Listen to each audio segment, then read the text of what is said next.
y vi volar por en medio del cielo a otro ángel que tenía el Evangelio eterno para predicarlo a los moradores de la tierra, a toda nación, tribu, lengua y pueblo.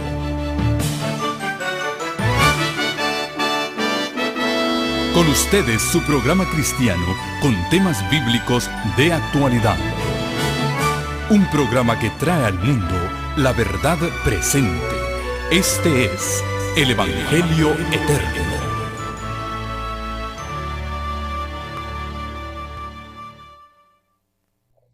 Amantísimo Padre y Dios nuestro, sea tu nombre engrandecido, glorificado, magnificado en esta hora. Venimos a ti, Señor, porque tenemos necesidad de ti. Queremos que seas tú quien nos hables, que tu mensaje sea claro, directo a nuestro corazón. Y danos un espíritu dócil, un espíritu dispuesto a recibir tu palabra y a ponerla por obra. Bendice a cada hermano y hermana que se ha dado cita en esta iglesia. Bendice a nuestras visitas que están con nosotros y también a todos aquellos que a través de los medios de comunicación están escuchando este mensaje. Que tu bendición les alcance donde quiera que estén. Te lo agradecemos y te lo pedimos en el nombre precioso de nuestro dulce Salvador, el Señor Jesucristo. Amén. Amén. El libro de Apocalipsis.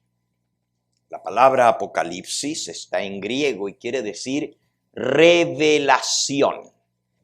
Y comienza el capítulo 1 y el versículo 1 diciendo la revelación de Jesucristo que Dios le dio para manifestar a sus siervos las cosas que deben suceder pronto, y la declaró a su siervo Juan, que ha dado testimonio de la palabra de Dios y del testimonio de Jesucristo y de todas las cosas que ha visto.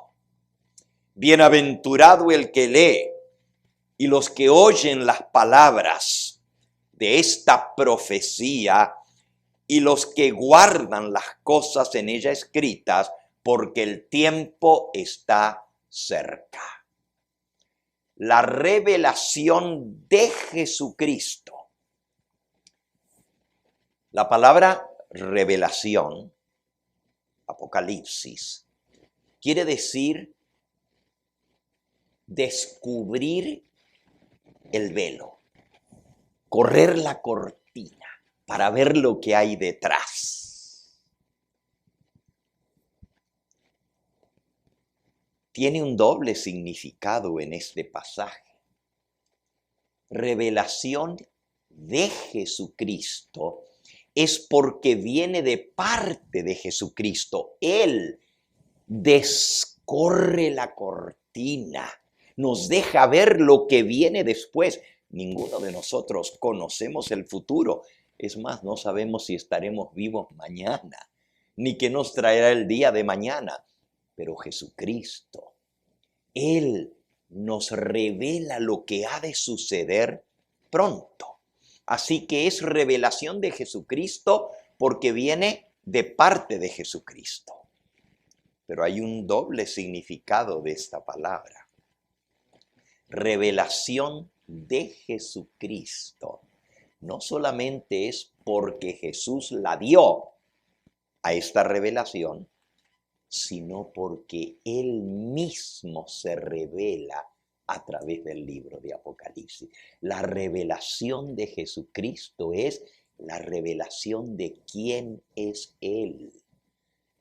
Lo que Él está haciendo a nuestro favor y lo que va a hacer muy pronto cuando venga a buscarnos. Porque el clímax del libro del Apocalipsis es la venida del Señor. Lo pueden leer en el versículo 7. Dice, he aquí viene con las nubes, y todo ojo le verá, y los que lo traspasaron, y todos los linajes de la tierra harán lamentación por él. Sí, amén. Así que el foco del libro de Apocalipsis, el clímax es, he aquí viene en las nubes y todo ojo le verá. El libro de Apocalipsis nos revela el plan de Cristo y nos revela a Jesucristo, el centro, el personaje central del libro de Apocalipsis. Ahora, este libro lo escribió el apóstol Juan, como ya leímos. Dios le da a Jesucristo la información, Jesucristo la envía a través de su ángel a su siervo Juan. Y Juan lo escribe y lo manda a las iglesias. El apóstol Juan es el último de los 12 apóstoles en estar vivo. Realmente todos los demás ya habían muerto. Por cierto, Juan era el apóstol más joven de los 12. Cuando él comenzó a seguir al Señor Jesús y finalmente Jesús lo llamó para ser apóstol, tan solo tenía 18 años de edad. Era muy jovencito.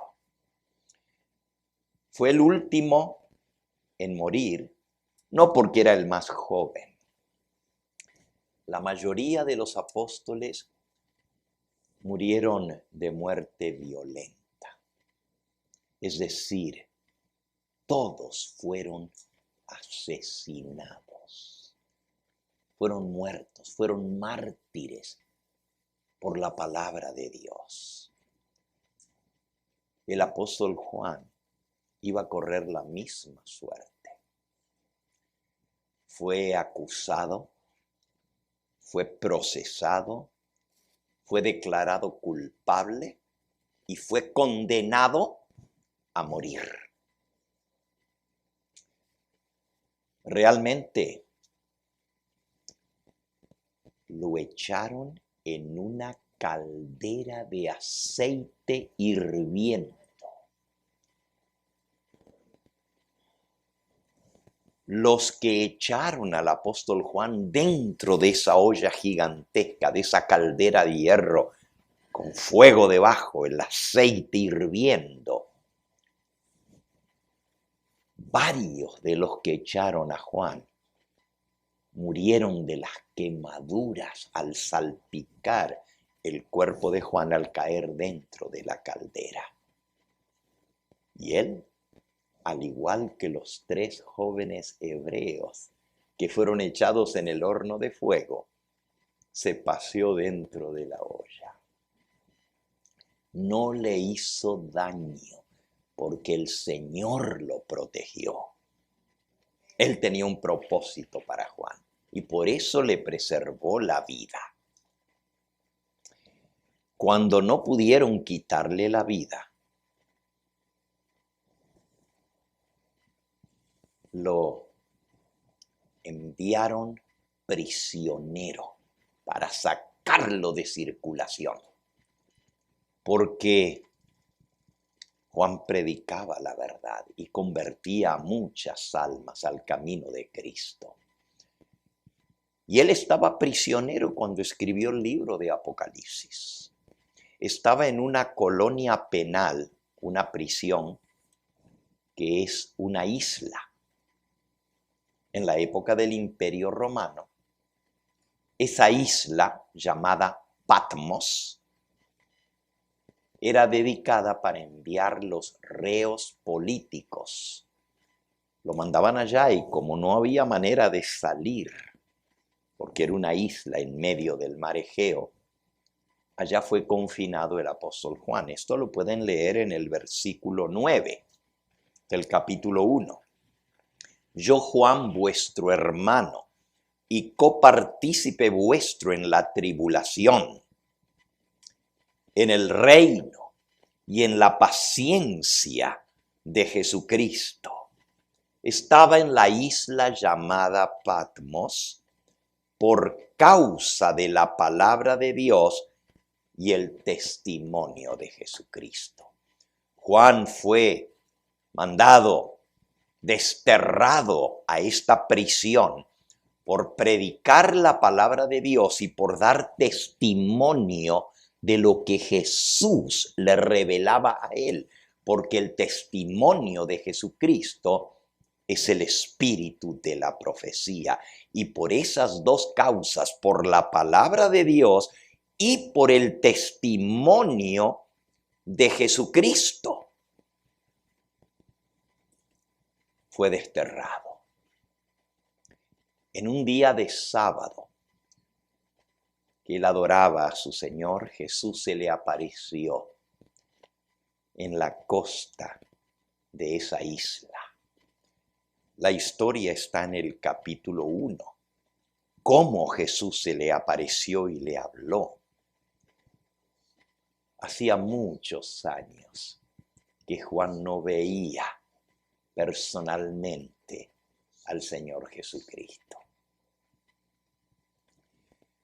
Había estado con él por 3 años y medio, mientras Jesús estuvo en esta tierra. Fue testigo de sus palabras, de sus enseñanzas, de sus milagros. Fue testigo ocular de su muerte y de su resurrección y de su ascensión al cielo. Pero eso había pasado hacía muchos años antes. El apóstol Juan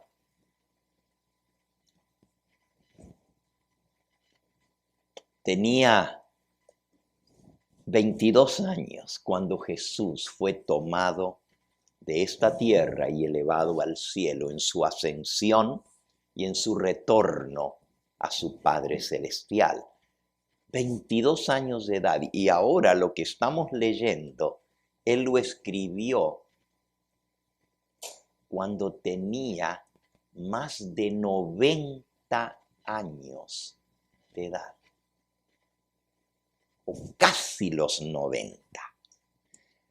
Si sacamos la cuenta que Juan tenía 18 años cuando Jesús comenzó su ministerio. Juan tenía 18 y Jesús comenzó su ministerio en el año 27. Si a eso le sumamos los años, el libro de Apocalipsis se escribió alrededor del año entre el 96 después de Cristo y el año 100. Así que Juan tenía a lo menos 88 años de edad, 89 o 90. Ya estaba mayor, viejito. Habían pasado casi 70 años desde que él había visto por última vez a su maestro cuando fue tomado hacia arriba al cielo. Y cuando Juan escribe aquí, he aquí que vienen las nubes y todo ojo le verá, él está dando testimonio de lo que él vio.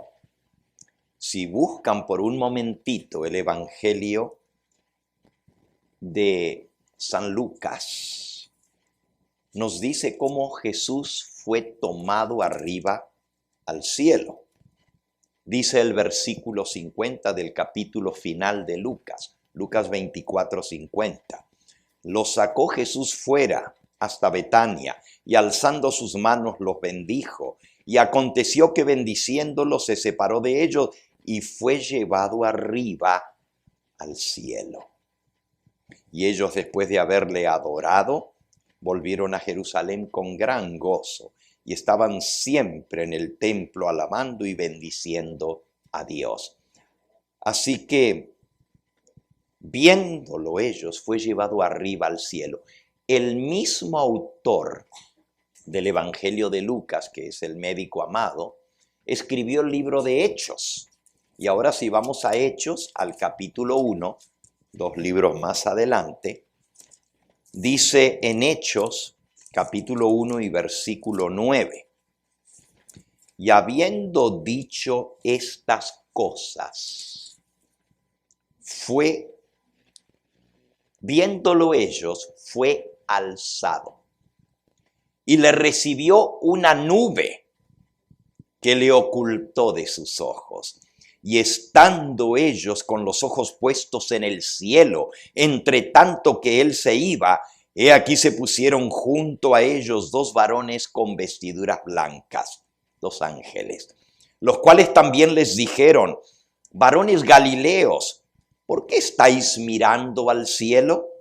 Este mismo Jesús que ha sido tomado de vosotros al cielo, así vendrá como le habéis visto ir al cielo. Aquí dice que ellos lo estaban viendo hasta que una nube lo recibió y lo llevó arriba al cielo. Pero los ángeles dijeron: este mismo Jesús que ha sido tomado de vosotros al cielo, vendrá de la misma manera como se fue al cielo. Se fue en una nube, regresará en una nube. Por eso Juan da testimonio de eso. Y Juan estuvo presente el día que Jesús ascendió al cielo. Y ahí está su nombre mencionado. En el versículo 12 dice: volvieron a Jerusalén. Y en el versículo 13 dice: y entrados subieron al aposento alto.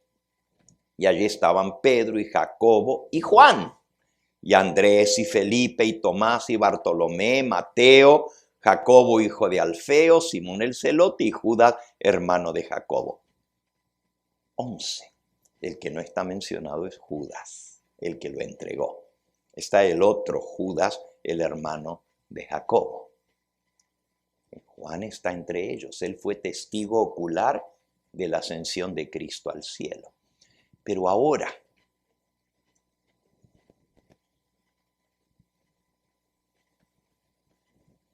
imagínense, han pasado tantos años. Jesús ascendió al cielo allá por el año 31 después de Cristo. Y Juan está en la isla de Patmos en el año 96. Casi 70 años más tarde. ¿Cómo habrá extrañado Juan a Jesús? Era el discípulo amado. Era el discípulo más cercano al Señor Jesús. No porque Jesús lo amara más a él, sino porque él era más receptivo al amor de Cristo. Y llegaron a tener un compañerismo muy cercano. Tanto que Juan, la última noche que pasaron con Jesús en esta tierra antes de la muerte de Cristo, Juan se recostó sobre el hombro de Jesús. Y ahora, casi 70 años más tarde, de pronto Juan escucha una voz. Le pareció conocida.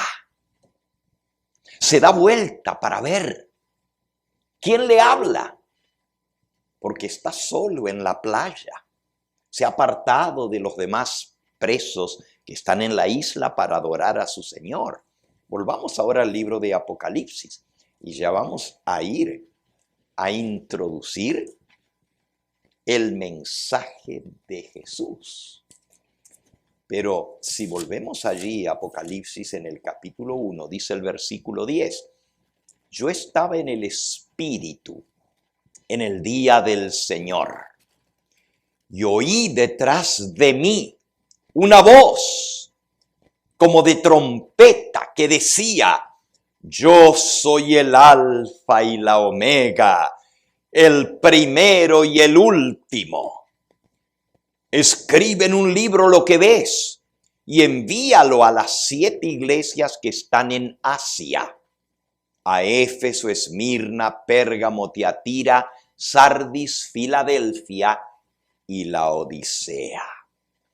Y dice Juan, y me di vuelta para ver de dónde venía la voz del que hablaba conmigo. Y vuelto vi 7 candeleros de oro, y en medio de los 7 candeleros a uno semejante al Hijo del Hombre, vestido de una ropa que llegaba hasta los pies, y ceñido por el pecho con un cinto de oro. Su cabeza y sus cabellos eran blancos como blanca lana, como nieve, sus ojos como llama de fuego, y sus pies semejantes al bronce bruñido, refulgente como un horno, y su voz como el estruendo de muchas aguas.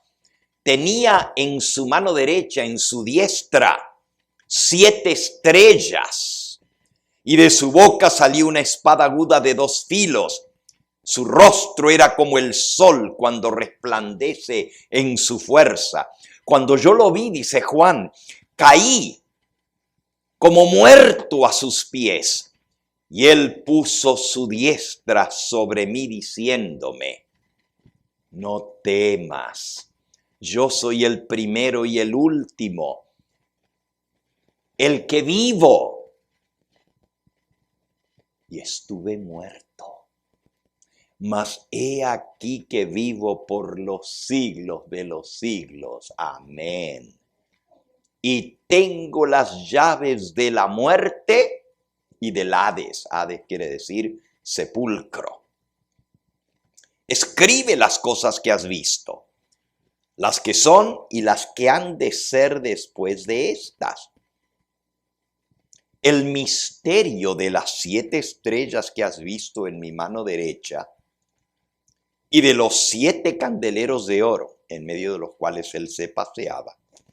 Las 7 estrellas son los ángeles de las 7 iglesias. Y los 7 candeleros que has visto son las 7 iglesias. Jesús se pasea en medio de sus iglesias, pero lleva en su mano derecha los ángeles de esas 7 iglesias. La palabra ángel también se traduce como mensajero. Mensajero. Los mensajeros de esas 7 iglesias. Nosotros les llamaríamos hoy en día los pastores de esas 7 iglesias. Los mensajeros. Ahora, ¿por qué es tan importante esto que acabamos de leer? Bueno, lo primero que estamos aprendiendo es que a pesar de que Jesús se fue al cielo, Él no se ha olvidado de nosotros aquí en la tierra. A pesar de que Él está en el santuario celestial, donde hay 7 candeleros quemando delante del trono de Dios. Eso lo pueden leer en el capítulo 4 y en el versículo 5. Del trono de Dios salían relámpagos, truenos y voces, y delante del trono ardían 7 lámparas de fuego, las cuales son los 7 espíritus de Dios. Lo mismo dice en el capítulo 1 y en el versículo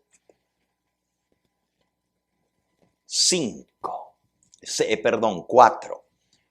Dice Juan a las 7 iglesias que están en Asia, gracia y paz a vosotros, del que es, el que era y el que ha de venir, y de los 7 espíritus que están delante de su trono, y de Jesucristo, el testigo fiel, el primogénito de los muertos, el soberano de los reyes de la tierra, al que nos amó y nos lavó de nuestros pecados con su sangre.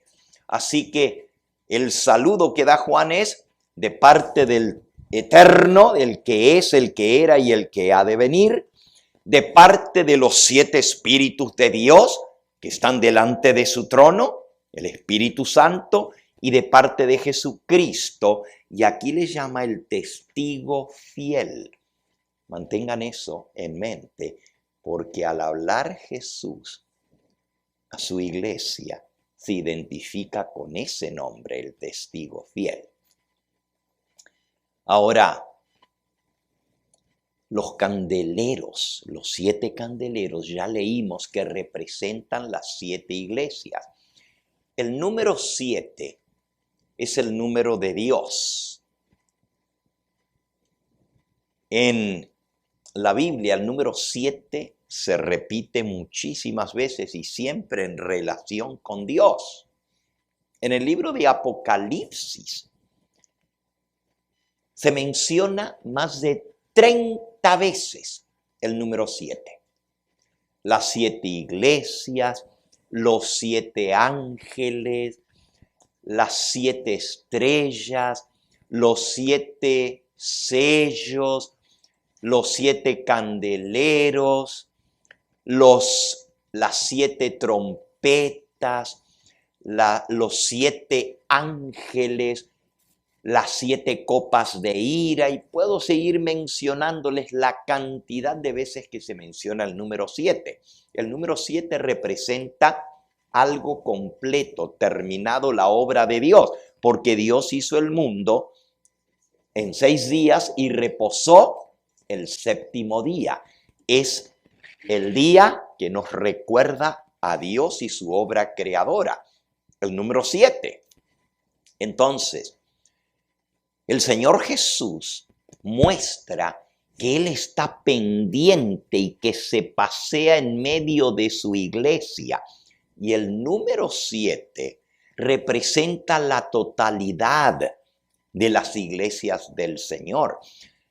En Asia, donde estaban esas 7 iglesias, Éfeso, Esmirna, Pérgamo, Tiatira, Sardis, Filadelfia y Laodicea, en la provincia de Asia,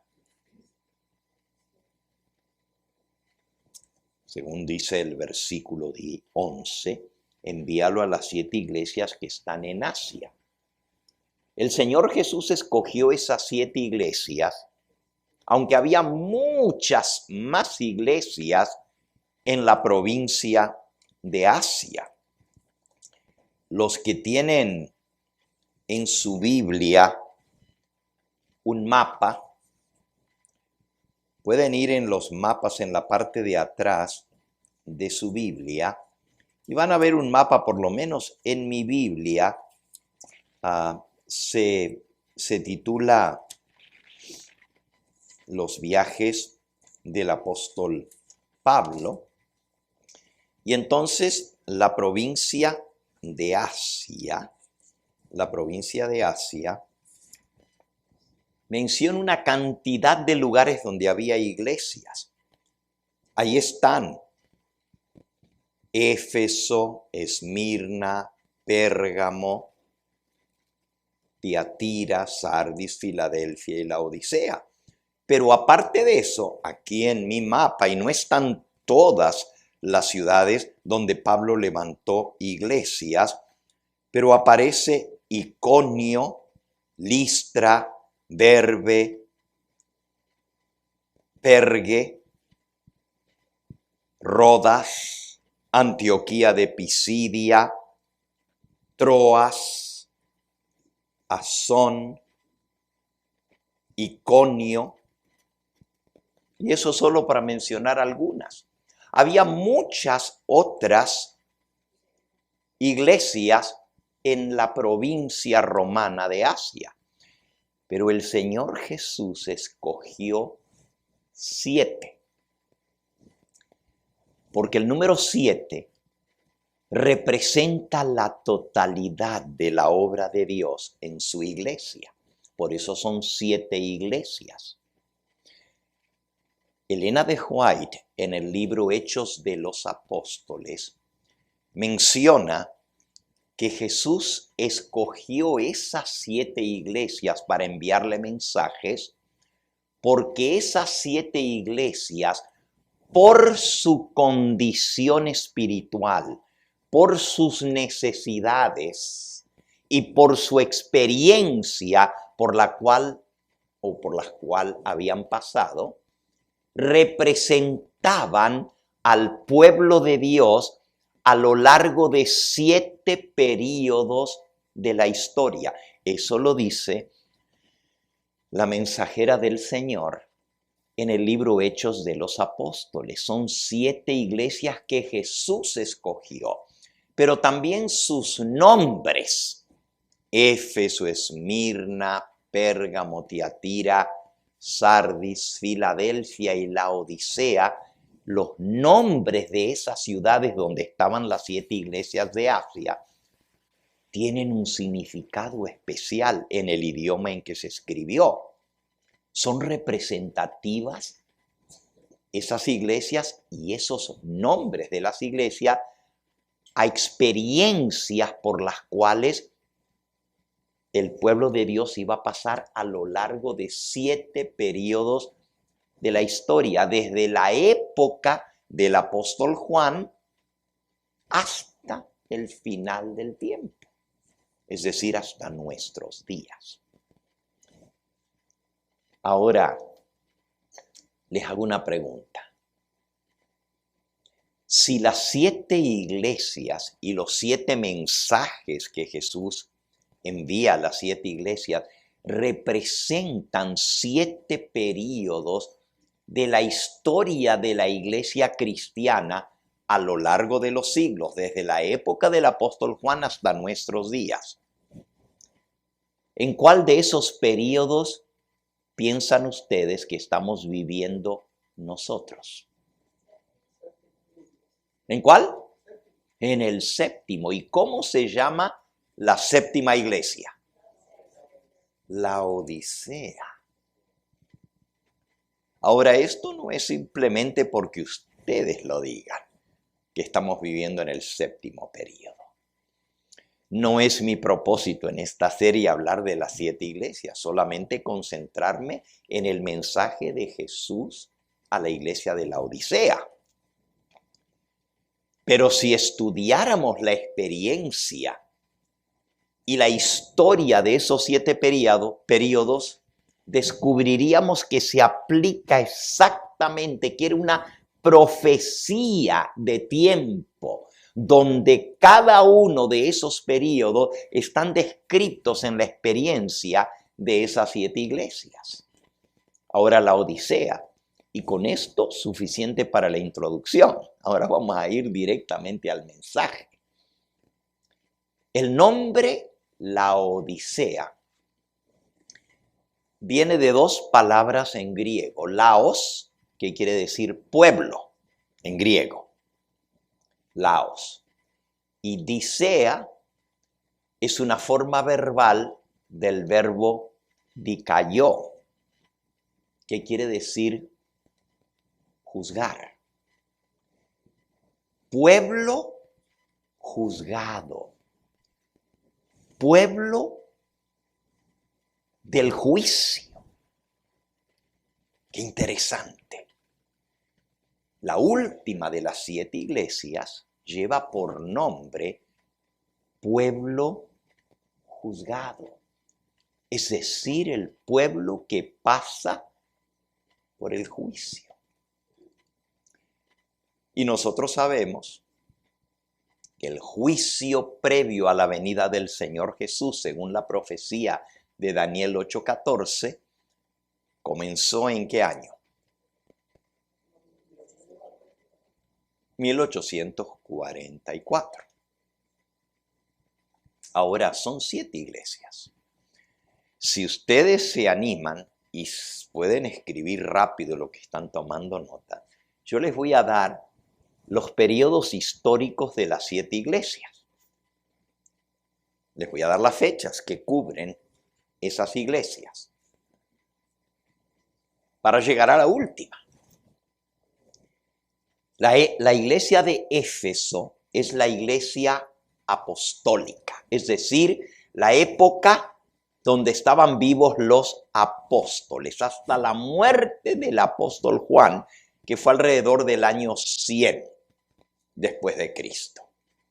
¿Ok?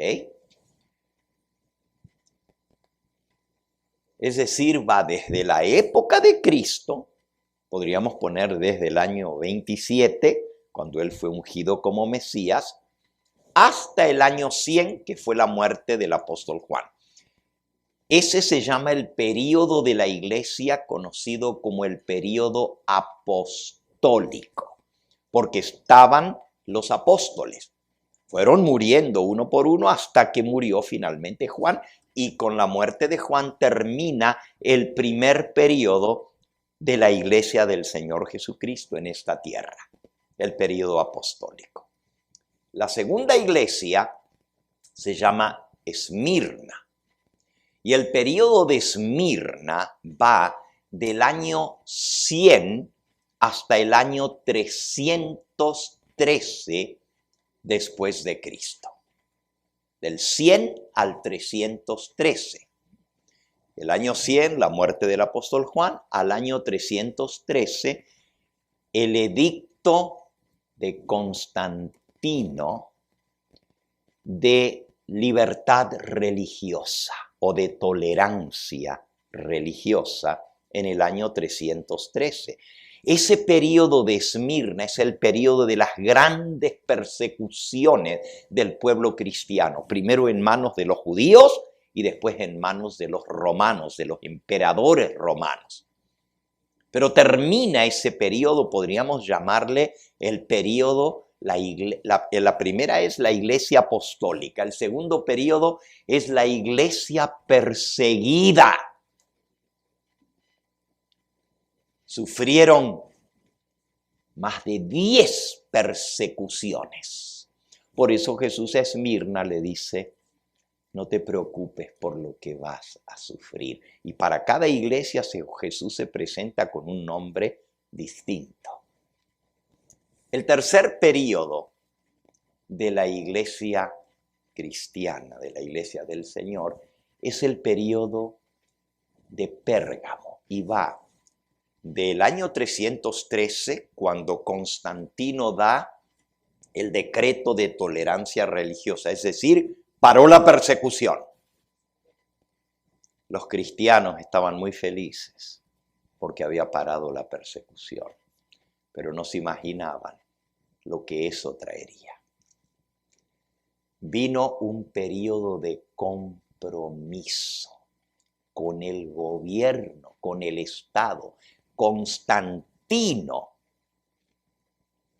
va a unificar el imperio y la religión cristiana junto con la religión pagana, haciendo un imperio tolerante.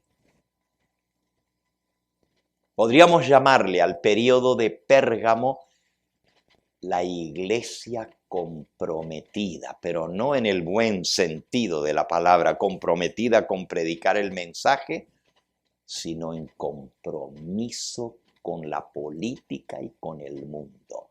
El periodo de Constantino en adelante, del 313 hasta el año 538, es el periodo cuando se mezcla el paganismo con el cristianismo, cuando se corrompe la iglesia, cuando Satanás se sienta en el trono en la iglesia de Pérgamo, y cuando se va formando lo que eventualmente llegaría a ser lo peor que le pasó a la iglesia del Señor.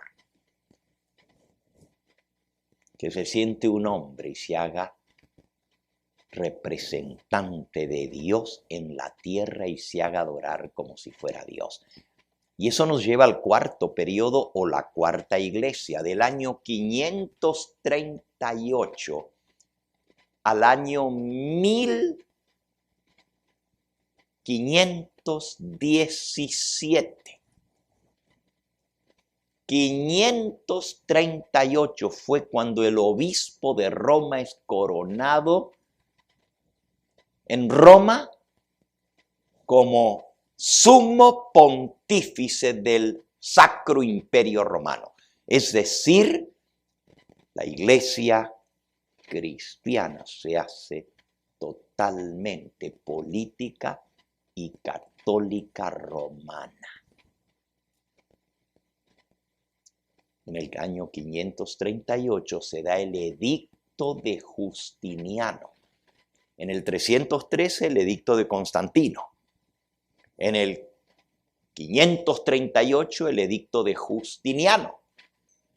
Haciendo del cristianismo y del obispo de Roma el poder político que domina todo el imperio romano.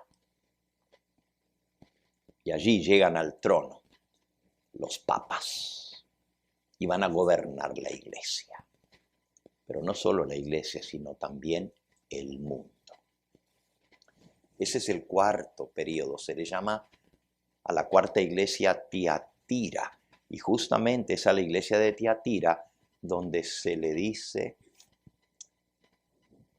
tengo contra ti que tienes a esa mujer, Jezabel, que ha enseñado a los hijos de Dios a fornicar y a comer cosas sacrificadas a los ídolos. Ahí es donde la iglesia llamada Jezabel, la prostituta, la ramera, domina. Es el periodo más largo de tinieblas espirituales, pero también de tinieblas en el mundo, lo que le llamamos la Edad Media o el oscurantismo, el dominio papal. Esto va a ser roto por una luminaria que se levanta en el año 1517. Martín Lutero con la Reforma. Y eso nos introduce al próximo periodo de la iglesia cristiana, que es el periodo de la iglesia de Sardis. La iglesia de Sardis es la iglesia de la Reforma. Así que repasando rápidamente. Primer periodo Éfeso, la iglesia apostólica. Segundo periodo Esmirna, la iglesia perseguida. Tercer periodo Pérgamo, la iglesia en compromiso con el mundo, comprometida. Cuarto periodo, la iglesia de Tiatira, la iglesia apóstata, la iglesia unida al mundo. El quinto periodo, la iglesia reformada, del 1517 hasta el año 1755. Casi 250 años. El periodo de la reforma, la iglesia reformada. Pero en 1755 comienzan a darse las señales del pronto retorno de Cristo, que estaban mencionadas en el libro de Apocalipsis también. El terremoto de Lisboa, el día oscuro, la luna en sangre y la caída de estrellas. Eso nos lleva al sexto periodo o la sexta iglesia, que es la iglesia de Filadelfia. Filadelfia es el sexto periodo de la historia y va desde que aparece la primera señal mencionada en Apocalipsis 6, versículo 12, cuando se abrió el sexto sello, hubo un gran terremoto, el terremoto de Lisboa. Y luego el sol se puso negro y la luna como sangre. Ese es el periodo de la iglesia de Filadelfia. Y Filadelfia es el periodo de la iglesia del advenimiento. Porque se proclama el mensaje del primer ángel, el mensaje del segundo ángel, el mensaje del tercer ángel. Es el periodo cuando la reforma llega a su culminación y se comienza a anunciar que el juicio ha comenzado en el cielo. Nos lleva desde el año 1755 al año 1888. Dentro de ese periodo está el año 1844, que es el comienzo del juicio en el cielo, pero que se continúa. Mañana nosotros vamos a ver la condición de esta iglesia, lo vamos a introducir en esta noche, pero vamos a ver la relación que tiene la iglesia de Filadelfia, la 6, con la número 7, que es la Odisea. La Odisea es la última iglesia, el último periodo de la iglesia. Vamos a introducirnos en esto ya y vayan entonces a Apocalipsis en el capítulo 3. Lo que acabamos de ver, las 7 iglesias, están en el capítulo 2 y 3 de Apocalipsis. En el 2 está el mensaje a la iglesia de Éfeso, a Esmirna y a Pérgamo. Y a Tiatira, las primeras 4 iglesias en el capítulo 2 de Apocalipsis. Y en el capítulo 3 está el mensaje a Sardis, a Filadelfia y a la Odisea, las últimas 3. Ahora, el mensaje a la iglesia de Filadelfia habla de una puerta abierta. Dice el versículo 7, escribe al ángel de la iglesia en Filadelfia, esto dice el santo, el verdadero, el que tiene la llave de David, el que abre y ninguno cierra, y el que cierra y ninguno abre. Yo conozco tus obras. He aquí he puesto delante de ti una puerta abierta, la cual nadie puede cerrar, porque aunque tienes poca fuerza, has guardado mi palabra y no has negado mi nombre. Es interesante porque Jesús se presenta como el que tiene la llave de David, el que abre y ninguno cierra, y el que cierra y ninguno abre. Y entonces le dice, yo he puesto delante de ti una puerta abierta, la cual nadie puede cerrar. Jesús tiene la llave que abre y ninguno cierra, pero también que cierra y ninguno abre. Y él dice a la iglesia de Filadelfia, he puesto delante de ti una puerta abierta, la cual nadie puede cerrar. ¿Qué significa esto? Dios le mostró a su mensajera lo que esto significa. En el libro Primeros Escritos encontramos lo siguiente, bajo el capítulo titulado La puerta abierta y la puerta cerrada, comenzando en la página 42 del librito Primeros Escritos. Dice así,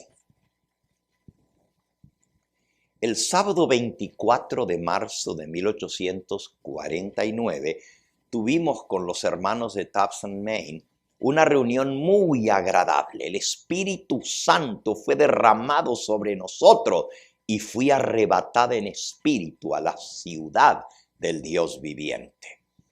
Luego se me mostró que los mandamientos de Dios y el testimonio de Jesucristo acerca de la puerta cerrada no pueden separarse, y que el tiempo en que los mandamientos de Dios habían de resplandecer en toda su importancia, y cuando el pueblo de Dios había de ser probado acerca de la verdad del sábado, era cuando se abriese la puerta en el lugar santísimo del santuario celestial, donde está el arca que contiene los 10 mandamientos. Esta puerta no se abrió hasta que hubo terminado la mediación de Jesús en el lugar santo del santuario en 1844. Entonces Jesús se levantó, cerró la puerta del lugar santo y abrió la puerta que da al lugar santísimo y pasó detrás del segundo velo donde está ahora al lado del arca del pacto y a donde llega la fe de Israel ahora. Vi que Jesús había cerrado la puerta del lugar santo y que nadie podía abrirla, y que había abierto la puerta que da acceso al lugar santísimo y que nadie puede cerrarla. Apocalipsis 3, versículos 7 y 8. El que tiene la llave de David, el que abre y ninguno cierra, y el que cierra y ninguno abre. Jesús cerró la puerta del lugar santo. Terminó la mediación en el lugar santo en 1844. Y abrió la puerta del lugar santísimo. Y nadie la puede cerrar. Qué interesante. El versículo 8 del mensaje a Filadelfia. Yo conozco tus obras. He aquí he puesto delante de ti una puerta abierta. ¿Cuál es la puerta que Jesús abrió? La del lugar santísimo, la cual nadie puede cerrar. Este mensaje para Filadelfia es muy importante porque nos dice que Jesús está ahora en el lugar santísimo y está intercediendo por su pueblo y le dice al pueblo que pasó por el chasco en 1844, cuando se cerró la puerta al lugar santo y se abrió la puerta al lugar santísimo. Dice, porque aunque tienes poca fuerza. ¿Cómo quedó el pueblo que pasó por el chasco? Con poca fuerza, quedaron pocos. Muchos se echaron para atrás y ya no siguieron con el pueblo de Dios. Aunque tienes poca fuerza, has guardado mi palabra y no has negado mi nombre. Qué bonito lo que le dice a la iglesia de Filadelfia. He aquí yo entrego de la sinagoga de Satanás a los que se dicen ser judíos y no lo son, sino que mienten. Y he aquí yo haré que vengan y se postren a tus pies y reconozcan que yo te he amado. Este es un versículo muy interesante. Es el mensaje de Jesús a Filadelfia. Le dice, yo entrego de la sinagoga de Satanás a los que se dicen ser judíos y no lo son, sino que mienten. El Señor tiene una iglesia. La palabra sinagoga, eso es lo que quiere decir, iglesia. El Señor tiene una sinagoga, pero el diablo también tiene su sinagoga. ¿Cuál es más grande? ¿La sinagoga de Satanás o la sinagoga del Señor?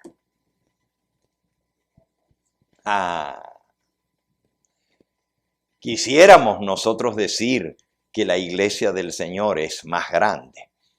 Es más grande en poder, es más grande en conocimiento, es más grande en santidad, es más grande en todo menos en número.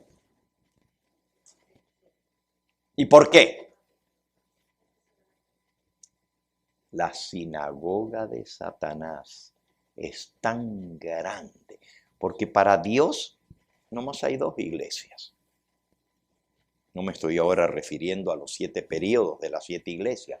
Estoy hablando ahora, la gente dice que hay muchas iglesias, que está la católica, que está la protestante, la luterana, la metodista, la bautista, los testigos de Jehová, la iglesia de Cristo, la iglesia de Dios, los mormones, etcétera, etcétera, etcétera. Montón de iglesias. Pero para Dios Nomás hay dos. La iglesia fiel, la que guarda sus mandamientos, y todas las demás iglesias juntas se llaman Babilonia la Grande. Así que está Jerusalén, el pueblo verdadero de Dios, y todos los demás forman parte de la sinagoga de Satanás. Ahora, ¿puede tener Dios hijos suyos dentro de la sinagoga de Satanás? Oh, sí. Porque el mensaje del segundo ángel dice: salid de Babilonia, pueblo mío. Es decir, Dios tiene hijos suyos dentro de la sinagoga de Satanás. Y eso hay que sacarlos, ¿verdad? Bueno, volviendo. Aquí dice: yo entrego de la sinagoga de Satanás a los que se dicen ser judíos y no lo son, sino que mienten. He aquí yo haré que vengan y se postren a tus pies y reconozcan que yo te he amado. Jesús le dice eso a Filadelfia. No toda la sinagoga de Satanás va a caer a los pies de Filadelfia. Yo entrego de la sinagoga de Satanás a los que se dicen ser judíos y no lo son, sino que mienten. Y yo haré que vengan y se postren a tus pies y reconozcan que yo te he amado. ¿Quiénes son los de la sinagoga de Satanás que van a caer a los pies del verdadero pueblo de Dios? Aguanten eso allí. Sigamos leyendo. Por cuanto has guardado la palabra de mi paciencia, versículo 10, yo también te guardaré de la hora de prueba que ha de venir sobre el mundo entero para probar a los que moran sobre la tierra. ¿Cuál es la hora de prueba que ha de venir sobre el mundo entero para probar a los habitantes de la tierra? ¿Cuál es? También lo conocemos como el tiempo de angustia o la gran tribulación, la hora de prueba que vendrá sobre el mundo entero. Pero la promesa de Jesús para Filadelfia es: yo te guardaré en la hora de prueba que ha de venir sobre el mundo entero. Es decir, hay una promesa preciosa para la iglesia de Filadelfia. Aunque vas a pasar por la hora de prueba y tribulación, yo te guardaré, dice el Señor Jesús. Es interesante porque es la iglesia de Filadelfia la que va a pasar por la hora de prueba. Pero nosotros sabemos que la última iglesia es la Odisea, no Filadelfia. ¿No será la Odisea la que pasa por la hora de tribulación y de prueba, por el tiempo de angustia? ¿Va a pasar o no va a pasar la Odisea por ese periodo? Claro que va a pasar. Pero también Filadelfia.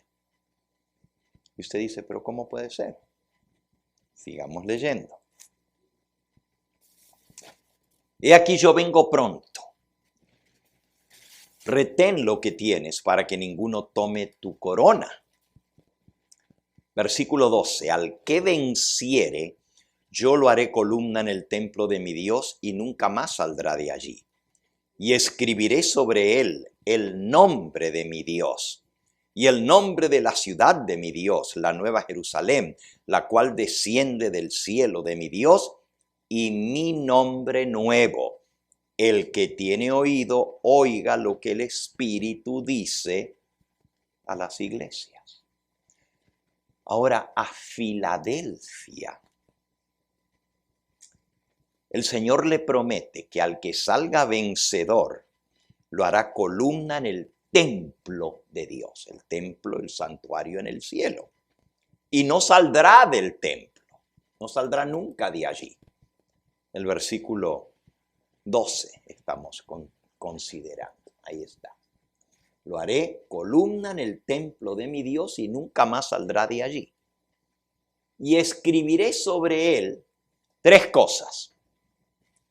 El nombre de mi Dios, el nombre de la ciudad de mi Dios, la Nueva Jerusalén, la cual desciende del cielo de mi Dios, y mi nombre nuevo. ¿Quién es el que está hablando? Jesús. El que tiene la llave de David, el que abre y ninguno cierre, y el que cierre y ninguno abre. Mi nombre nuevo, es decir, el nombre nuevo de Jesús. ¿Alguno de ustedes conoce el nuevo nombre de Jesús? Jesús tiene muchos nombres en la Biblia, pero él recibió, cuando salió vencedor, un nombre nuevo. Aguántenme un momentito allí. Vayan por un momento a Apocalipsis, capítulo 19. Dice el versículo 11. Vi el cielo abierto y aquí un caballo blanco, y el que lo montaba se llamaba Fiel y Verdadero, que con justicia juzga y pelea. Sus ojos eran como llama de fuego y había en sus cabezas muchas diademas. Y tenía un nombre escrito que ninguno conocía sino él mismo. Un nombre que nadie reconoció y nadie conocía sino él mismo. Ahora vayan a Apocalipsis capítulo 2 y versículo 17. El que tiene oído, oiga lo que el Espíritu dice a las iglesias. Al que venciere, le daré a comer del maná escondido, y le daré una piedrecita blanca, y en la piedrecita escrito un nombre nuevo, el cual ninguno conoce sino aquel que lo recibe. El nuevo nombre nadie lo conoce sino el que lo recibe. Y Jesús recibió un nuevo nombre que nadie conoce sino él mismo. Ese es el nuevo nombre de Jesús. No me pregunten cuál es, porque nadie lo conoce sino solo él. Pero ese nuevo nombre va a estar escrito sobre los que venzan en Filadelfia. Volvamos otra vez a Apocalipsis capítulo 3, versículo 12. Le dice al mensaje de Filadelfia: al que venciere yo lo haré columna en el templo de mi Dios y nunca más saldrá de allí. Y escribiré sobre él el nombre de mi Dios y el nombre de la ciudad de mi Dios, la Nueva Jerusalén, la cual desciende del cielo de mi Dios, y mi nombre nuevo. Los únicos que van a tener escrito el mismo nombre de Jesús, el nombre nuevo de Jesús, que nadie conoce sino él, son los que salgan vencedores de Filadelfia. Ahora se pone interesante esto. Voy otra vez al libro Primeros Escritos. En el capítulo titulado Mi primera visión, cuando Dios escogió a Ellen White para ser su mensajera, Elenita tenía tan solo 17 años de edad, recién cumpliditos. En 1844, el 22 de octubre, Elena todavía no cumplía los 17, tenía todavía 16 años, cuando pasó por el chasco. Pero el 10 de diciembre que recibió la primera visión, tenía recién cumplidos los 17 años, porque ella nació el 26 de noviembre. En octubre todavía tenía 16. El 26 de noviembre cumple 17 y el 10 de diciembre recibe su primera visión siendo apenas una niña de 17 años de edad. En esa primera visión, si ustedes la quieren leer, es fascinante lo primero que Jesús le mostró a esta niña. Está en el libro Primeros Escritos. Pero les voy a leer un pedacito de la primera visión. Página 19, dice así.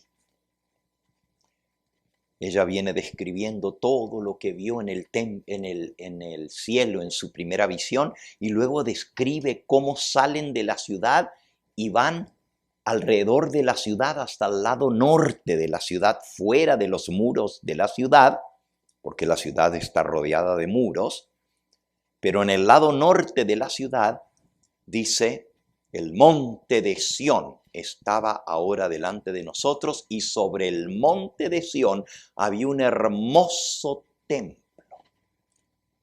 Templo, la morada del Eterno. Cuando íbamos a entrar en el templo, Jesús alzó su melodiosa voz. Y levantando la mano dijo, únicamente los 144,000 entran en este lugar. Y exclamamos, aleluya. ¿Quiénes son los únicos que entran en el templo?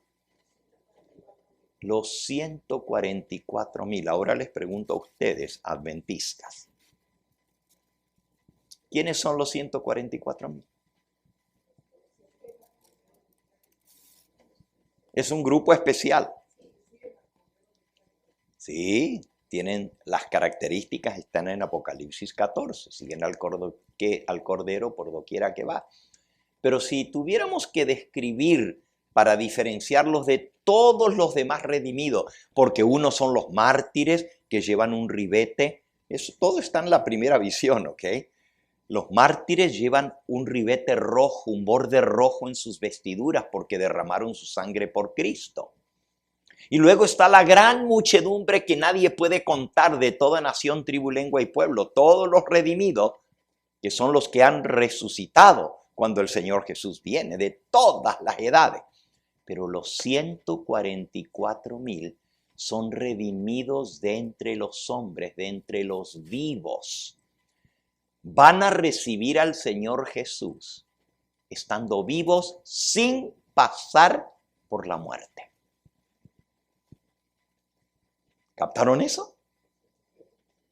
Esto es algo bien importante. Y para confirmarlo, mi estudio no es los 144,000 ahora.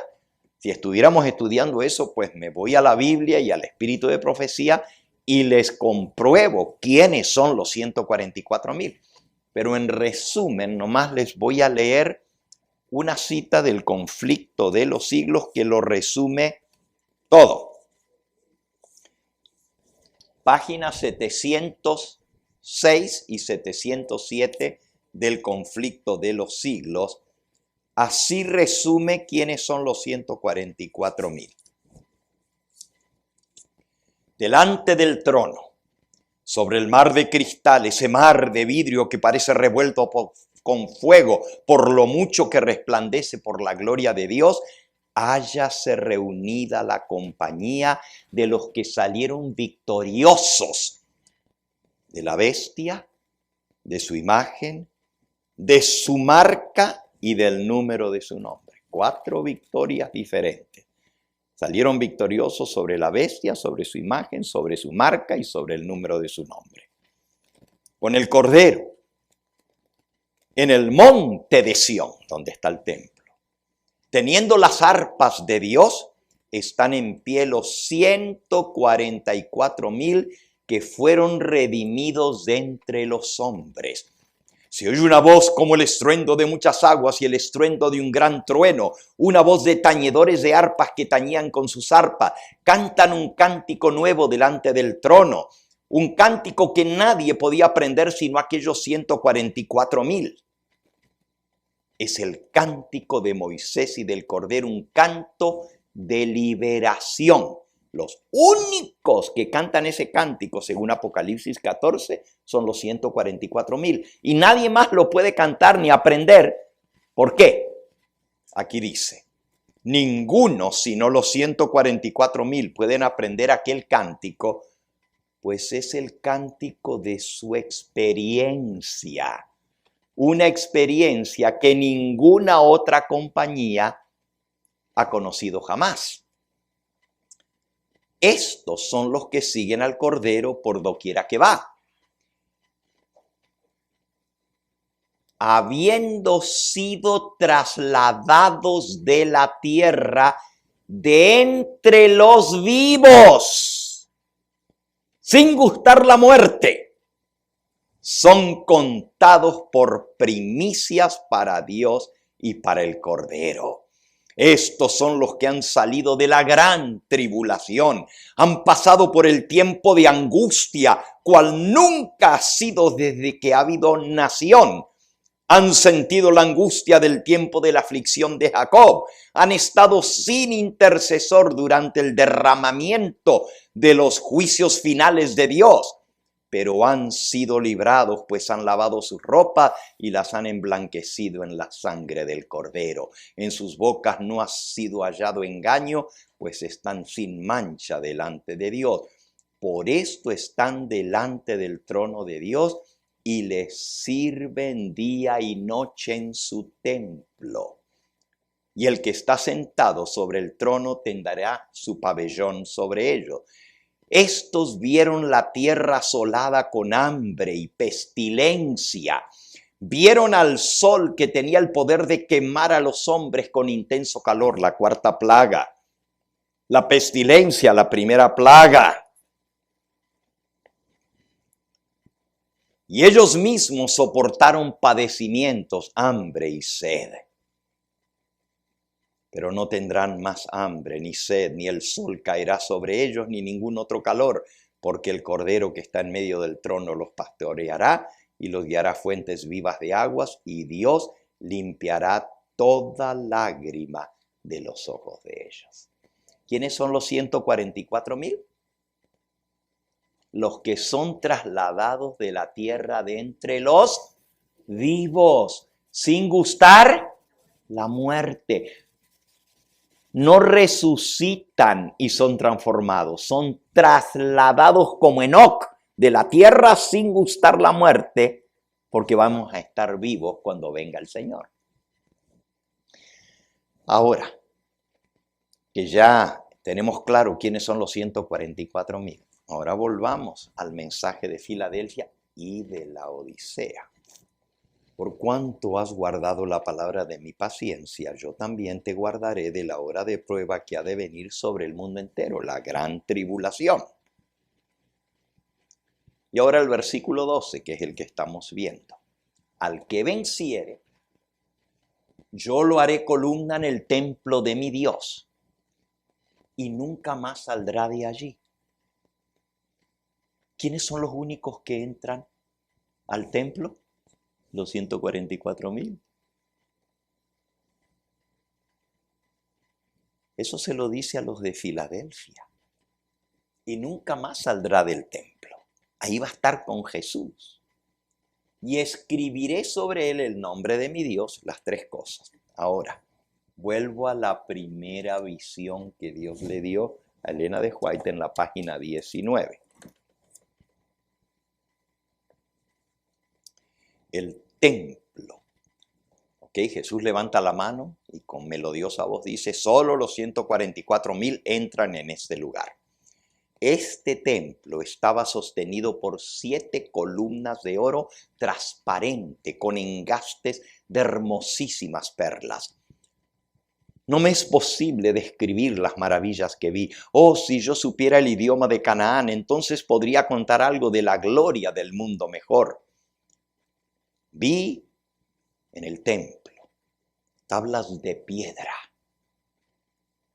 en las columnas del templo, en que estaban esculpidos en letras de oro los nombres de los 144,000. En las columnas del templo están esculpidos los nombres con letras de oro de los 144,000. Al que venciere, yo lo haré columna en el templo de mi Dios. Pero esto no es todo. En la página 15 de la primera visión, primeros escritos, dice así. Ahora vamos a ir un poquito hacia atrás en la visión. Estábamos en la página 19, donde Elena de White está describiendo el templo en el cielo y todo lo que ella vio. Pero ahora vamos a ir un poquito hacia atrás en la visión, donde se le muestra la venida del Señor Jesús. Dice así: pronto oímos la voz de Dios semejante al ruido de muchas aguas que nos anunció el día y la hora de la venida del Señor Jesús. Los 144,000 santos vivientes, 144,000 en número, reconocieron y entendieron la voz. Pero los malvados se figuraron que era fragor de truenos y de terremoto. Los 144,000 estaban todos sellados y perfectamente unidos. En su frente llevaban escritas estas palabras: el nombre de Dios, Nueva Jerusalén, y además una brillante estrella con el nuevo nombre de Jesús. Ahí están las tres: el nombre de Dios, Nueva Jerusalén, la ciudad de mi Dios, y una estrella brillante con el nuevo nombre de Jesús.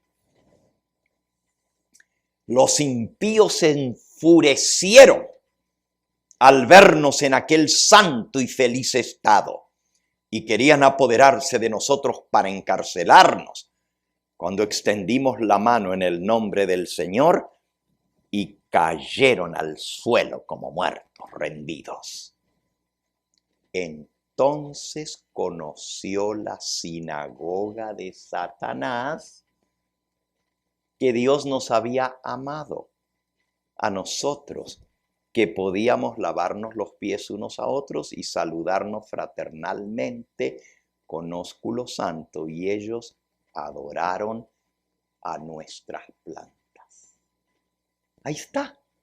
La sinagoga de Satanás caen a las plantas de los 144,000. Los que tienen el nombre de Dios, de la Nueva Jerusalén, y el nombre nuevo de Jesús. Los 144,000. Hay mucho más, pero mi serie no es sobre Filadelfia, mi serie es sobre la Odisea. Y todavía ni hemos entrado en la Odisea. Vean cuán importante es entender esto. La iglesia de Filadelfia es la iglesia del advenimiento, donde comienzan las señales del advenimiento, pero es la iglesia que va a llegar hasta el fin y va a pasar por la hora de prueba, la gran tribulación. Y de la iglesia de Filadelfia salen sellados los 144,000. Y usted dice, pero ¿y qué pasó con la Odisea? Si la última iglesia es Filadelfia y de ahí van a salir los que van a estar vivos cuando venga Jesús, ¿quedó claro este punto que leímos de Filadelfia o no? ¿Quedó claro? Entonces, ¿dónde está la Odisea? ¿Son 6 o son 7 iglesias? Son 7. Entonces hay una iglesia más.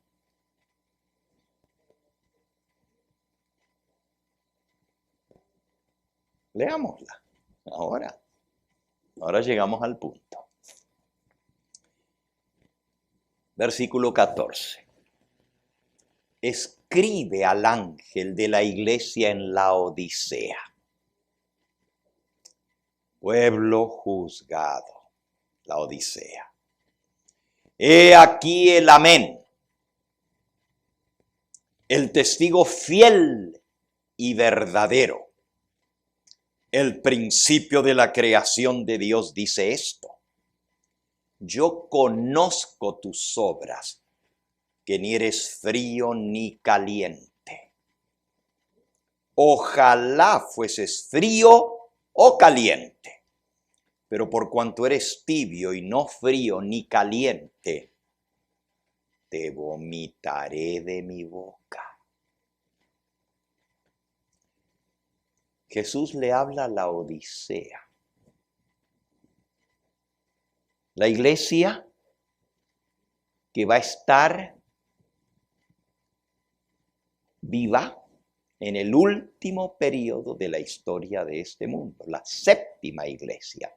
Y le dice: yo conozco tus obras, que no eres frío ni caliente, sino como tibio.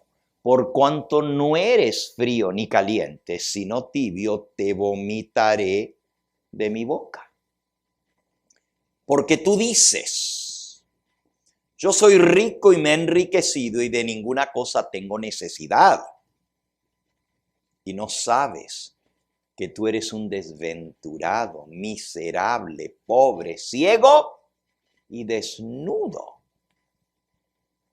Por tanto, yo te aconsejo que de mí compres oro refinado en fuego, para que seas rico, y vestiduras blancas, para vestirte, está desnuda, y que no se descubra la vergüenza de tu desnudez, y unge tus ojos con colirio para que veas.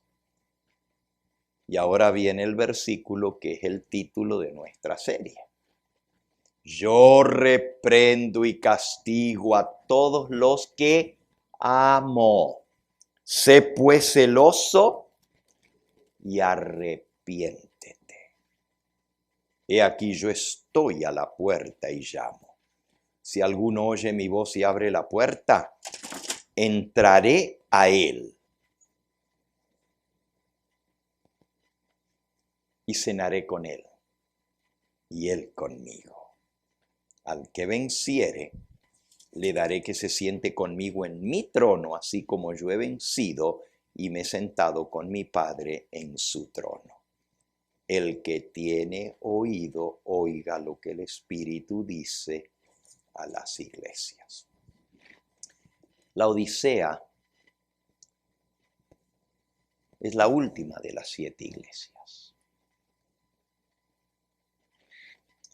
También llega hasta el fin. Va a pasar por el periodo final de la historia de este mundo. Pero tristemente, el Señor dice: por cuanto eres tibio y no frío ni caliente, te vomitaré de mi boca. La Odisea representa el pueblo que en el juicio es juzgado y es declarado falto. Es vomitado de la boca del Señor. Y tú dices: pero ¿y quiénes son los de la Odisea? Esto es algo muy serio. Mañana por la mañana vamos a entrar a ver la verdadera condición de la Odisea. Grave, terriblemente grave, porque eventualmente va a ser vomitada de la boca del Señor. Entonces, tú me dices: pastor, ¿quiere decir que la Odisea se pierde? ¿La última iglesia no se va a salvar?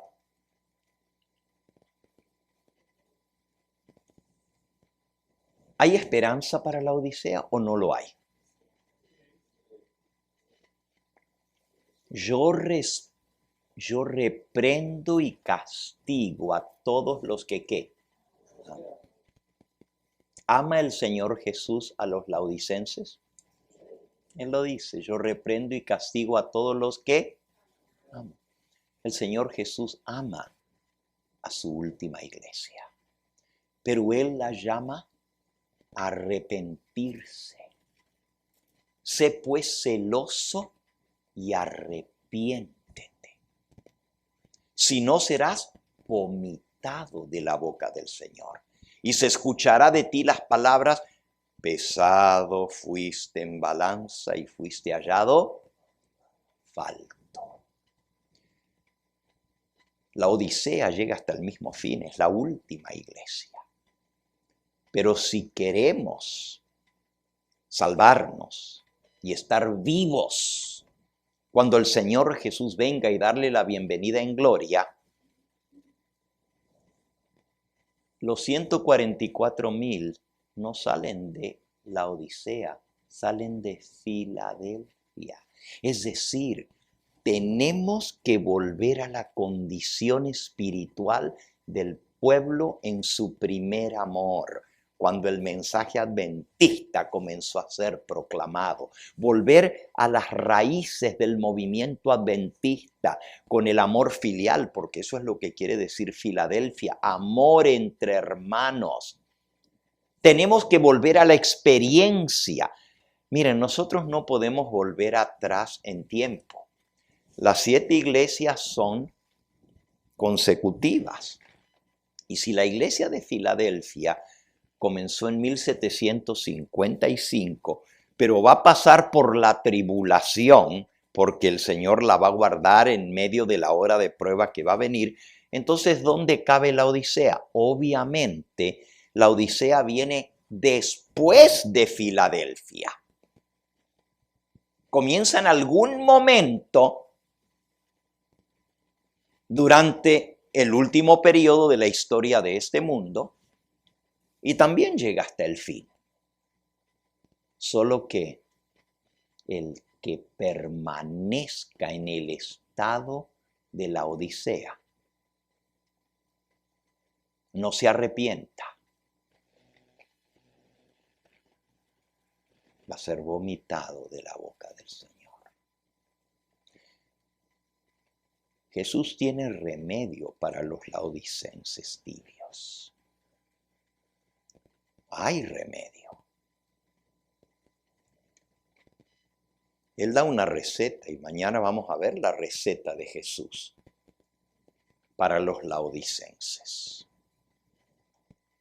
Yo te aconsejo que de mí compres oro refinado en fuego para que seas rico y vestiduras blancas para vestirte y que no se descubra la vergüenza de tu desnudez, y unge tus ojos con colirio para que veas. 3 ingredientes tiene la receta de Jesús para la tibieza espiritual: oro refinado en fuego, vestiduras blancas y colirio. Mañana vamos a ver lo que significan estas cosas. ¿Y en qué farmacia venden esta receta? ¿Dónde la venden?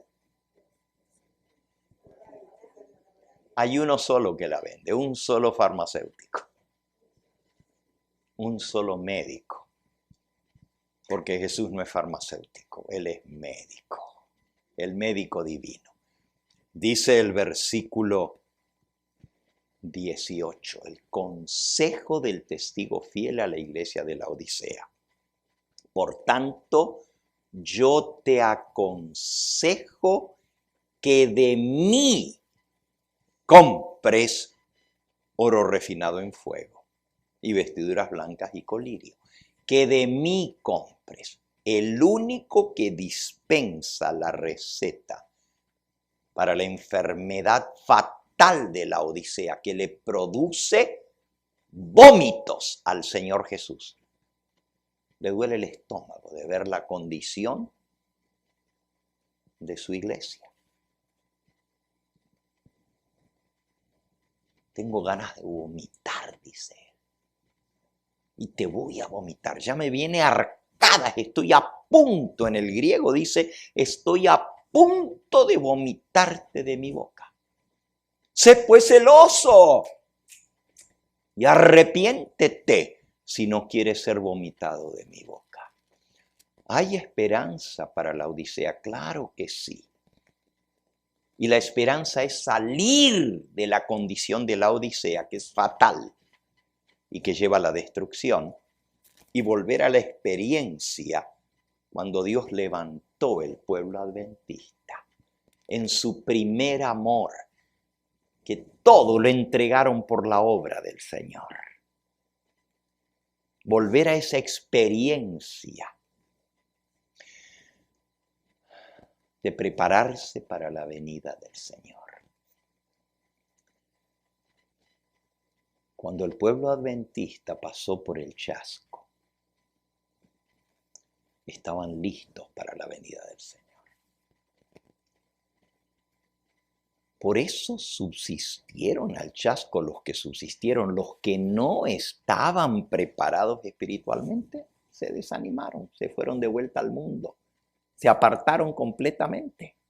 Pero los que se mantuvieron leales, dice, yo conozco tus obras, he puesto una puerta abierta al lugar santísimo delante de ti, que nadie puede cerrar. Y aunque tienes poca fuerza, has guardado mi palabra y no has negado mi fe.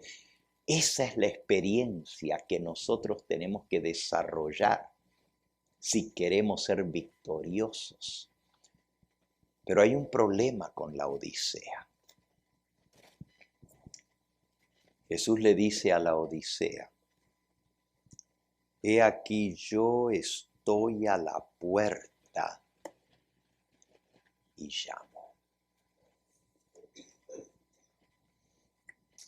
No te espantes con lo que te voy a leer ahora, porque está muy duro lo que te voy a leer.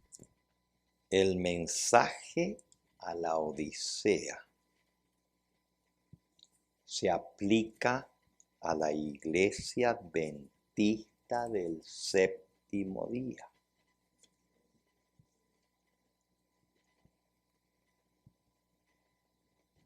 Mañana vamos a estudiar más a fondo, vamos a ponerle los rayos X para ver la verdadera condición, o dejar que Jesús más bien aplique los rayos X. Pero lo que te quiero leer es esto. La iglesia adventista se encuentra en el estado de la Odisea. La presencia de Dios no está en su medio. Qué cosa tan terrible, qué pérdida haber dejado a Cristo fuera de su propia iglesia. ¿Notaron? Yo estoy a la puerta y llamo. ¿A dónde está Jesús? A la puerta. Y está llamando. Si está en la puerta, quiere decir que no está dentro. Se lo vuelvo a leer, no se espanten. Eventos de los últimos días, página 50. La iglesia se encuentra en el estado laodicense.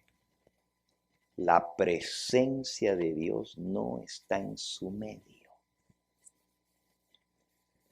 Esto es algo grave. Decir que Jesús no está en la iglesia de la Odisea. Pero Él lo dice, no lo digo yo.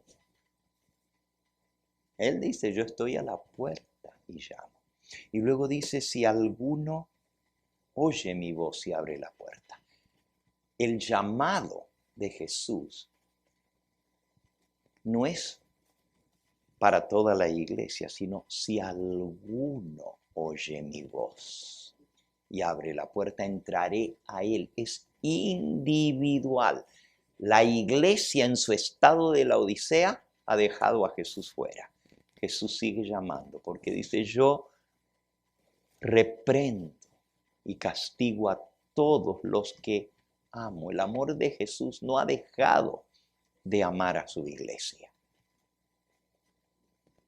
Pero Él dice, si alguno oye mi voz y abre la puerta, entraré a Él. Es un llamado directo e individual. No se acepta en grupo. No se acepta, en mi país decimos en patota. No se acepta en montones. Si alguno oye mi voz y abre la puerta, entraré a Él y cenaré con Él y Él conmigo. Mañana vamos a hablar de este llamado y qué hay que hacer para abrir la puerta. ¿Saben ustedes que la mensajera del Señor dice que la puerta está llena de basura y escombro y primero hay que quitar la basura de frente a la puerta para que se pueda abrir? ¡Wow! ¿Y quién ha llenado de basura y escombro la puerta? Nosotros mismos. Pero el ángel de la Odisea es el responsable. Es decir, el ministerio de la iglesia adventista amontonado frente a la puerta, tropiezo para que Jesús pueda entrar, y me incluyo. La mensajera del Señor dice que todo pastor adventista del séptimo día debe predicar el mensaje a la Odisea, porque si no lo predica, no es mensajero del Señor. Y debe decirle a la iglesia su verdadera condición. ¿Y cuál es la condición? Tibio. Tibio. Ojalá fueses frío. ¿Cómo el Señor Jesús puede decir ojalá fueses frío? ¿Frío quién es? El que está afuera, el que no le importa nada, ese está frío, completamente frío. Pero Jesús dice, ojalá fueses frío. Es decir, es mejor estar en el mundo perdido que estar en la iglesia tibio. ¿Por qué? Porque a lo menos el que está en el mundo no tiene falsas esperanzas. No está pensando, I'm okay, yo estoy bien. Yo tengo el mensaje, yo guardo el sábado, doy el diezmo. I'm okay, yo estoy bien. No, el que está perdido afuera sabe que está perdido y que si va a venir a Dios tiene que arrepentirse. Tiene más esperanza que el que está dentro. Que si le llega el mensaje, que si el Espíritu Santo lo llama y él responde, es más fácil que uno que nunca ha aceptado acepte que uno que ya ha aceptado no reconozca su condición y no esté dispuesto a abrirle la puerta a Jesús porque piensa que Jesús está dentro. ¡Wow! Ojalá fueses frío o caliente. El Señor quisiera que todos fuéramos calientes, pero la realidad es que Él dice, yo conozco tus obras. Él no miente, Él no se equivoca. ¿Cómo comienza el mensaje? El testigo fiel y verdadero dice esto. Y si Él es fiel, no te va a engañar.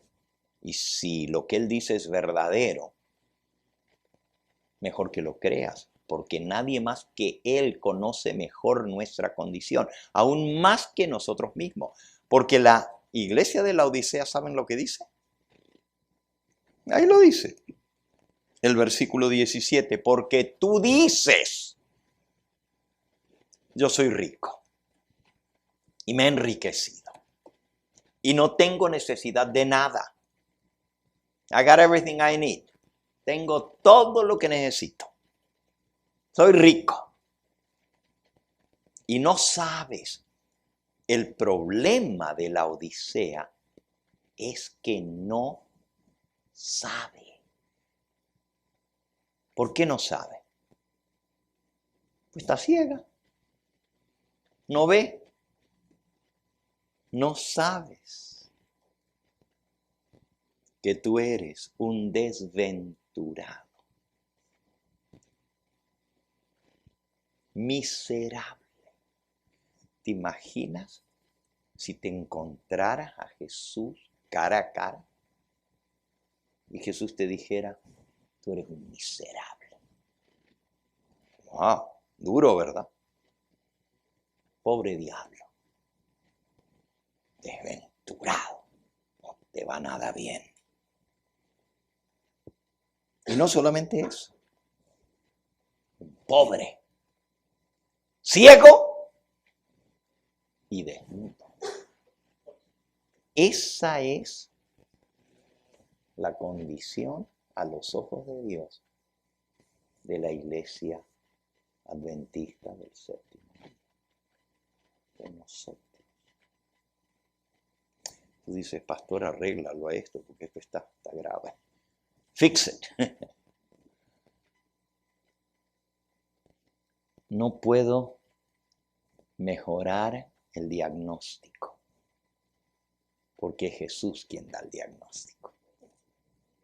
Y si no reconozco mi verdadera condición, no hay peor enfermo que el que no sabe que está enfermo.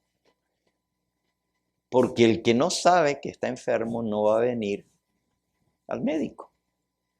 Porque dice, yo estoy bien. No necesito nada. I'm fine. I'm okay. Qué condición tan terrible, ¿verdad? Porque no solamente está enfermo y está a punto de ser arrojado de la boca del Señor, pero todavía dice, yo estoy bien. Yo estoy perfectamente bien, soy rico, tengo de todo, no me hace falta nada. Me voy en órbita al cielo. Gracias a Dios que no soy como los demás, que guardan el domingo, que están todos engañados con la inmortalidad del alma y con otro montón de doctrinas falsas. Yo soy rico, tengo la verdad. Y no sabes. Y no sabes. Qué mensaje duro para nosotros. Pero si somos humildes, si quitamos nuestro orgullo y reconocemos nuestra condición, hay remedio para el laodicense. No hay remedio para la Odisea. La Odisea va a ser vomitada de la boca del Señor, pero hay remedio para el laodicense. Si alguno oye mi voz y abre la puerta, pero para abrir la puerta hay que sacar la basura que está al frente. Mañana vamos a hablar de esa basura. Que Dios nos ayude a entender nuestra verdadera condición. Cuando vuelvas esta noche a tu casa, no digas, qué bueno está el tema, se le cae a fulanito. Dile, Señor, tú estás hablando de mí, ¿verdad? Abre mis ojos para que pueda ver mi condición. Que no endurezca mi corazón. Permite, Señor, que acepte tu mensaje. Cuando todavía hay oportunidad, cuando la enfermedad no está tan avanzada que ya no tiene cura. Porque a veces cuando te encuentran con el cáncer en el último estado, le llaman fase 4, ya no hay nada que hacer. Pero el Señor Jesús dice, yo reprendo y castigo a todos los que, ¿qué? Los que aman. El Señor nos ama. Y por eso Él nos habla duro. Porque Él quiere tu salvación y la mía. Pidámosle al Señor que Él haga esa obra y que estos 3 temas que vamos a compartir, del cual acabamos de terminar el primero, otro mañana por la mañana y el otro mañana por la tarde, nos despierten de nuestro letargo espiritual, de nuestra soñolencia, de nuestra tibieza espiritual. Porque el que está frío, a lo menos busca con qué cubrirse, ¿verdad? Porque tiene frío. Pero el que está tibio se siente bien y no busca.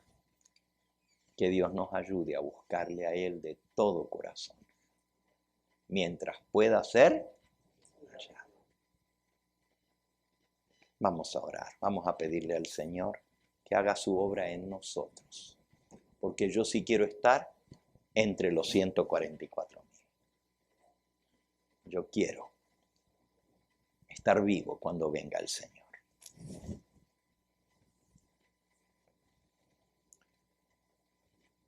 Amante Padre y Dios nuestro,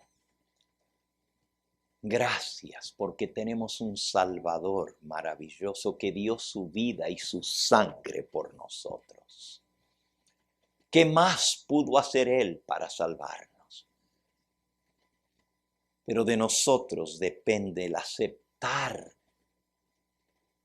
el medio que Dios tiene para nuestra redención, para nuestra transformación.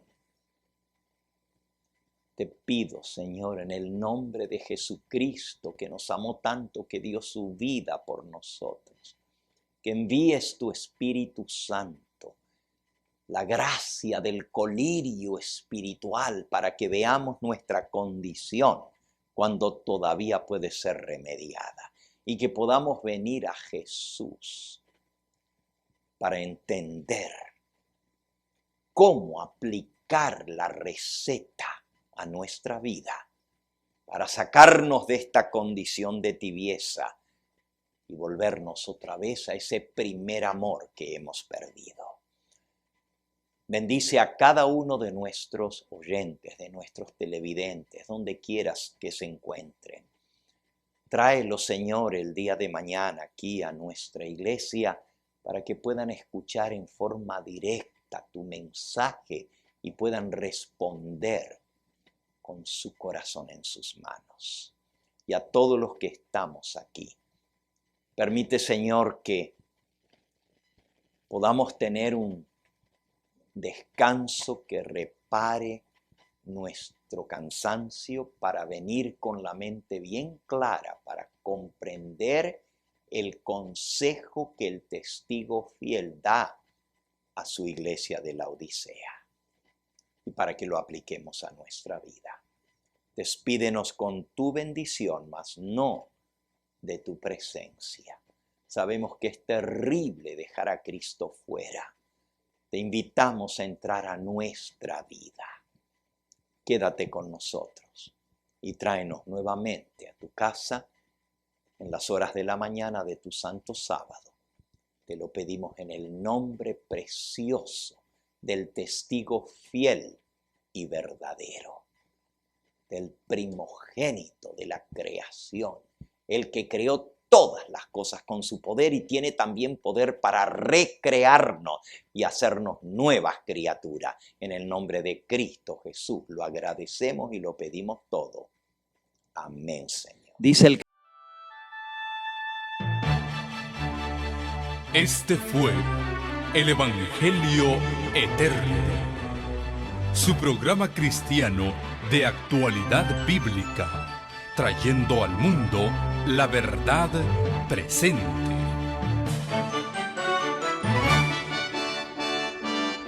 Y vi volar por en medio del cielo a otro ángel que tenía el Evangelio Eterno, para predicarlo a los moradores de la tierra, a toda nación, tribu, lengua y pueblo.